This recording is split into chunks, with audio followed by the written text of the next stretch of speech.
जय हिंद। स्वागत है आप सबका अपना यूट्यूब चैनल रसायन संग्रह में। तो इस प्रकार के क्वेश्चन आपके प्रीवियस ईयर में प्रत्येक वर्ष देखने को मिला है और आपके एग्ज़ाम में इस बार आने के पूरा चांस है। यानी इस वीडियो में मात्र 10 क्वेश्चन है जो आपके चैप्टर के इम्पोर्टेंट क्वेश्चन तथा बेसिक केमिस्ट्री का इम्पोर्टेंट क्वेश्चन इस वीडियो में सेट किया गया है। तो चलिए पहले क्वेश्चन पे चलते हैं। देखिए पहला क्वेश्चन यहाँ पे है कि निम्न में कौन सा शर्करा अधिक स्वादिष्ट है। देखिए शर्करा का मतलब क्या होता है। शर्करा का मतलब होता है मीठा पदार्थ, यानी जिस पदार्थ की स्वादिष्ट मीठा हो उसको हम शर्करा बोलते हैं। जैसे चीनी को हम शर्करा बोल सकते हैं। अब देखिए इसमें पहला ऑप्शन क्या है। क्वेश्चन का पहला ऑप्शन है ग्लूकोज, फ्रक्टोज और सुक्रोज। देखिए सबसे पहले इन तीनों का फार्मूला अगर आपको पता नहीं है तो मैं फार्मूला यहाँ पे बता रहा हूँ। फार्मूला आप लिख लीजिए, फिर मैं इसका आंसर बताता हूँ। देखिए इसमें ग्लूकोज और फ्रक्टोज दोनों का जो फार्मूला होता है एक ही होता है। फार्मूला होता है C6H12 यानी H12O6। और जो सुक्रोज होता है ना उसको हम चीनी बोलते हैं। चीनी का 3-4 नाम होता है, सुक्रोज भी होता है, शर्करा भी होता है। उसके अलावा हम अपने आम भाषा में चीनी भी बोलते हैं, शुगर भी बोलते हैं। तो इसका फार्मूला हो जाएगा C12H22O11। अब जो इसका आंसर होगा ना वो फ्रक्टोज होगा। देखिए ग्लूकोज और फ्रक्टोज का फार्मूला एक ही होता है, लेकिन मतलब यहाँ पे क्वेश्चन पूछ रहा है कि शर्करा अधिक स्वादिष्ट है, मतलब कि अधिक कौन मीठा है। तो इसमें तीनों में ग्लूकोज, फ्रक्टोज और सुक्रोज में जो सबसे अधिक मीठा होता है वो फ्रक्टोज होता है। क्वेश्चन पूछा जा चुका है एक बार, बिहार बोर्ड ने इस क्वेश्चन को एक बार पूछ लिया है। यानी फ्रक्टोज सबसे मीठा होता है, स्वादिष्ट होता है। तीनों का फार्मूला यहाँ पे बता दिए। फिर अब दूसरे क्वेश्चन पे चलते हैं। देखिए दूसरा क्वेश्चन है एमिनो अम्ल में क्रियात्मक समूह होता है। तो एमिनो अम्ल में क्रियात्मक समूह क्या आता है आपको बताना है, बताइए। देखिए एमिनो अम्ल में क्रियात्मक समूह जो होता है ना COOH और NH2 दोनों होता है, मतलब दोनों से मिलकर एमिनो अम्ल बनता है। देखिए एमिनो अम्ल की संरचना इस प्रकार होता है, आप इसको लिख लीजिएगा। COOH, उसके बाद NH2, उसके बाद यहाँ पे एक एल्किल ग्रुप लग जाता है, उसके बाद यहाँ पे एक H लग जाता है। इसमें R एल्किल ग्रुप हो जाएगा। और एमिनो अम्ल में क्रियात्मक समूह जो होता है ना, क्रियाशील मूलक किसका किसका होता है, तो कार्बोक्सिलिक अम्ल का क्रियाशील मूलक होता है और एमीन यानी प्राइमरी एमीन का क्रियाशील मूलक होता है। दोनों का क्रियाशील मूलक मिलकर एमिनो अम्ल बनाता है। तो आपका आंसर क्या हो जाएगा, तो आंसर आपका A एंड C हो जाएगा। यहाँ पे ऑप्शन में A एंड B लिखा गया है, लेकिन इसका आंसर A एंड C होगा। आप इसको याद रखिएगा। इसमें R ग्रुप था, अब लिख लीजिएगा। तो ये हुआ एमिनो अम्ल की। तो ये हुआ इस क्वेश्चन का आंसर। कौन कौन हो जाएगा, A एंड C। अब फिर मैं आगे चलता हूँ तीसरे क्वेश्चन पे। देखिए विटामिन ए का रासायनिक नाम है। अब विटामिन, देखिए विटामिन जितना भी होता है ना सबका रासायनिक नाम आपके एग्जाम में प्रत्येक वर्ष पूछता है। ये भी क्वेश्चन एक बार पूछ चुका है। देखिए पहला क्वेश्चन भी एक बार पूछा जा चुका है, फिर दूसरा भी पूछा जा चुका है, तीसरा भी पूछा गया है। विटामिन ए का रासायनिक नाम क्या है।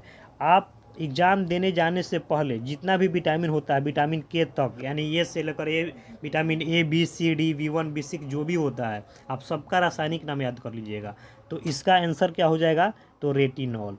कैल्सीफेरॉल किसका होता है, तो विटामिन डी का होता है। और इस बार स्कारबिक अम्ल किसका होता है, तो सी का होता है। इसका आंसर क्या होगा, तो बी होगा। याद रखिएगा रेटिनॉल होता है, रेटिनॉल नहीं रेटिनॉल होता है। और फिर देखिए चौथा क्वेश्चन क्या है। चौथा क्वेश्चन है रतौंधी किस विटामिन की कमी से होता है। ऑप्शन में है पहला vitamin A, vitamin B, vitamin D, चौथा इनमें से कोई नहीं। तो इसका आंसर होगा विटामिन ए। यानी विटामिन ए की कमी से रतौंधी जो यानी नाइट ब्लाइंडनेस जो होता है विटामिन ए की कमी से होता है। फिर मैं चलता हूँ पाँचवें क्वेश्चन पे। देखिए पाँचवा क्वेश्चन क्या है। पांचवा क्वेश्चन है कि बेरी बेरी रोग होता है। यानी बेरी बेरी जो रोग होता है ना एक प्रकार की बीमारी है। यानी रोग का यानी बेरी बेरी जो होता है एक प्रकार की बीमारी है। देखिए इसका मतलब होता है कि बार बार भूख लगना। देखिए इसमें ऑप्शन में पहला है विटामिन B1, ऑप्शन दूसरा है विटामिन डी, तीसरा है विटामिन सी, चौथा है इनमें से कोई नहीं। तो इसका जो आंसर होगा पहला यानी विटामिन B1, इसका नाम होता है थायमिन। विटामिन B1 का नाम आप याद रखिएगा थायमिन होता है।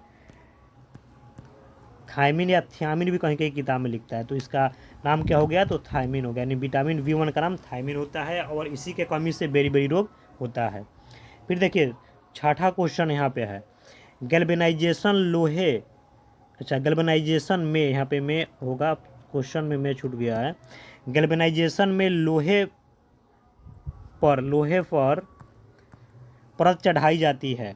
देखिए ऑप्शन में पहला है कॉपर, दूसरा है जिंक, तीसरा है एल्युमिनियम, चौथा है इनमें से कोई नहीं। तो देखिए एक गैल्वेनाइजेशन क्या होता है, इसका हिंदी होता है गैल्वेनीकरण, और इसके माध्यम से लोहे पर एक प्रकार की परत चढ़ाई मतलब लेप चढ़ा दिया जाता है, जिसके कारण जिससे लोहे पर जंग नहीं लगता है।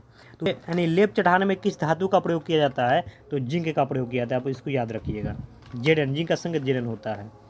फिर देखिए 7वां क्वेश्चन क्या है, एक कूलम में आवेश होता है, एक कूलम में आवेश होता है तो कितना होता है, तो 96,500 कूलम होता है, आप इसको जानते होंगे। फिर 8वां क्वेश्चन देखिए क्या है, विलयन का परासरण दाब अनुक्रमानुपाती होता है।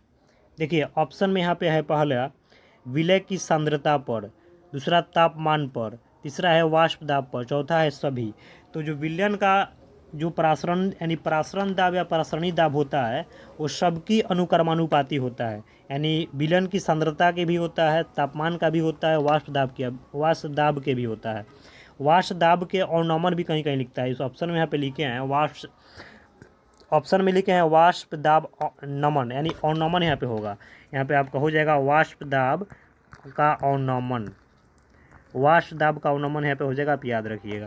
तो इसका आंसर होगा डी, यानी इसमें आपका आंसर क्या हो जाएगा, तो डी हो जाएगा, वाष्प दाब का ऑर्नोमन, इसको याद रखिएगा। 9वां क्वेश्चन क्या है, निम्न में से कौन सा गुणधर्म अनुसंख्य गुणधर्म है। अनुसंख्य गुणधर्म से बताना है कौन है, तो जो परासरण दाब होता है ना वो अनुसंख्य गुणधर्म होता है। दूसरा ऑप्शन है क्वथनांक, वाष्प दाब, उसके बाद क्या है विद्युत चालकता, ये सब नहीं होता है। इसका आंसर ओनली परासरण दाब हो जाएगा, यानी परासरण दाब या परासरणी दाब एक ही होता है और ये अनुसंख्य गुणधर्म होता है। इसको आप याद रखिएगा, ये सब इंपॉर्टेंट क्वेश्चन है। फिर देखिए 10वां क्वेश्चन है कि निम्न विलयन में किसका परासरण दाब अधिक है। यहाँ पे परासरण दाब किसका अधिक होता है बताना है आपको। तो इसका आंसर क्या हो जाएगा, तो 1 मोल सोडियम क्लोराइड, यहाँ पे लिखा हुआ है 1 मोल NaCl, आप इसको याद रखिएगा, ऑप्शन इसका पहला हो जाएगा। तो देखिए आपके एग्जाम में 80% चैप्टर से क्वेश्चन आता है, 20% बेसिक केमिस्ट्री से आता है। तो दोनों को मिलाकर यानी ये जो था MCQ था, MCQ का मतलब मल्टीपल चॉइस क्वेश्चन, यानी प्रत्येक चैप्टर से जो भी इंपॉर्टेंट क्वेश्चन बनता है और बेसिक केमिस्ट्री से जो भी इंपॉर्टेंट क्वेश्चन बनता है प्रकार फिर मैं अगले वीडियो लेकर आऊँगा। तो आप इसमें 10 में से अपने से आंसर कितना दिए आप कमेंट में ज़रूर लिखना, तथा वीडियो को लाइक शेयर एंड सब्सक्राइब जरूर कर दीजिएगा, तथा वीडियो के लाइक सब्सक्राइब एंड शेयर जरूर कर दीजिएगा। फिर मैं मिलता हूँ अगले वीडियो में। इस प्रकार इस 10 क्वेश्चन को आप नोट कर लीजिएगा, फिर मैं दूसरा वीडियो लाऊंगा, उसका भी क्वेश्चन, यानी प्रत्येक वीडियो का आप क्वेश्चन नोट करते चलिएगा एक कॉपी में। फिर मिलता हूँ अगले वीडियो में।